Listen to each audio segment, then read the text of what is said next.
ఇంతే ఈ స్టాండ్ తీసి అంతే రెడీ అయిపోయింది. ఇప్పుడు ఎక్సలేటర్ ఇచ్చామంటే నిదానంగా వెళ్ళిపోతుంది. ఒకేసారి ఇచ్చామనుకో మన బైక్కి పడిపోతాం కదా, ఆ విధంగా లేకుండా దీన్ని ఇలా చేసుకోవచ్చు. వీళ్ళు వెళ్ళాము, ఒకవేళ ఏదైనా వస్తువులు ఉన్నాయి వెనక్కి రావాలి, కాలుతో నెట్టుకోవాల్సిన అవసరం ఉంది. ఆరనేడు బటన్, ఆ బటన్ ఇట్లాగే నొక్కి పెట్టి ఇలా అన్నామంటే వెనక్కి అదే తీసుకొచ్చేస్తాం వ్యవస్థ. మనం ఏం నెట్టాల్సిన అవసరం లేదు.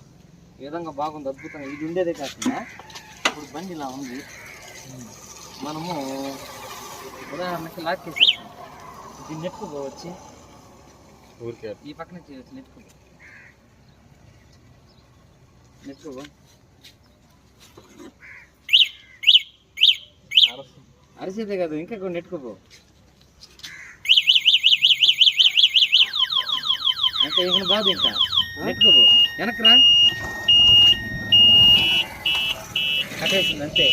ఇక దాన్ని ఎత్తుకోపోతే ఆ విధంగా గరిచేస్తుంటుంది. అక్కడ యాంటీ లాకింగ్ అన్ని నీట్గా ఎక్సలెంట్గా ఇచ్చాడు అనమాట. దీనికి బాగా అద్భుతంగా ఇస్తాం. మళ్ళీ మనం లాక్ తీస్తే ఇప్పుడు ఈ బండి మనము తాళం కనబడలేదు, 2 సార్లు ఈ బటన్ నొక్కితే బండి ఆన్ అయిపోయింది. ఇప్పుడు స్టాండ్ తీసుకుని వెళ్ళిపోవచ్చు బండిని. ఇప్పుడు చూడు, ఈ తాళం జోబులు వేసుకోవాలా, తీసుకున్నావా అంతే కదా, ఇట్లా అంతే రెడీ అయిపోయింది, వెళ్ళిపోవచ్చు. అంటే ఇప్పుడు తాళం అవసరం లేదు కదా, కారు ఉండేటువంటి ఫీచర్స్ అన్నమాట ఇవన్నీ. ఇలాంటివన్నీ కూడా ఈ బండి ఇచ్చాడు. ఈరోజు దీన్ని ఆపుకోవాలి, రిమోట్లో అన్లాక్ సిస్టంలో దాన్ని ఆగిపోద్ది. దాంతోపాటు బండి ఏదైనా ఇబ్బంది అయింది, ఇప్పుడు స్టాండ్ ఉందనుకో, బండి ఆన్ చేసినప్పుడు బండి పోతుంది. స్టాండ్ వల్ల బండి పోతుంది, స్టాండ్ తీస్తేనే పోతుంది. ఈ విధంగా బండిలో కూడా ఏదో ఒక ట్రబుల్ వచ్చింది,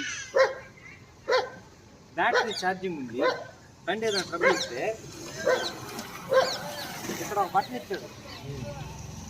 ఈ బటన్ ఇప్పుడు ఇది ఉంది, బండి బాదు కదా, ఇస్తున్నా హోటల్, అదే ఈ బటన్ ఉంది, ఆ బటన్ నొక్కి